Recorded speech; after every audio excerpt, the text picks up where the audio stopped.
ایک دفعہ کا ذکر ہے کہ رسول اللہ صلی اللہ علیہ وسلم کی مجلس میں ایک آدمی آیا۔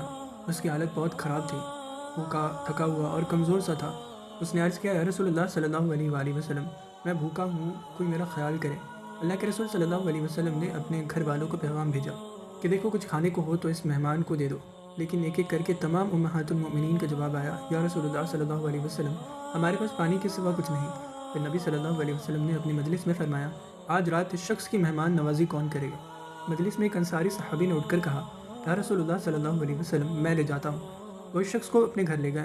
گھر جا کر بیوی سے کہا، آج نبی صلی اللہ علیہ وسلم کا مہمان ہمارے پاس آیا ہے، کچھ کھانے کو ہے؟ بیوی نے کہا، صرف بچوں کے لیے تھوڑی سی روٹی ہے۔ صحابی نے کہا، بچوں کو کسی طرح سلا دو، اور جب ہم کھانا رکھیں تو چراغ بجھا دینا، ہم دونوں ایسا دکھائیں گے جیسے ہم بھی ساتھ کھا رہے ہوں، تاکہ مہمان کو شرم نہ آئے۔ بیوی نے بچوں کو سلا دیا، کھانا مہمان کے آگے رکھا۔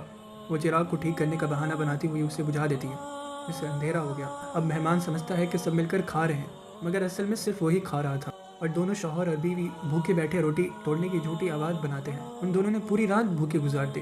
اگلی صبح جب صحابی مجلس میں آئے تو رسول اللہ صلی اللہ علیہ وسلم نے مسکراتے ہوئے فرمایا، اللہ تعالیٰ تم دونوں کے اس عمل پر رات کو ہنسا ہے، خوش ہوا ہے۔ اور اسی واقعے پر قرآن کی آیت نازل ہوئی، وہ لوگ دوسروں کو اپنے اوپر ترجیح دیتے ہیں چاہے وہ خود سخت تنگی میں ہو۔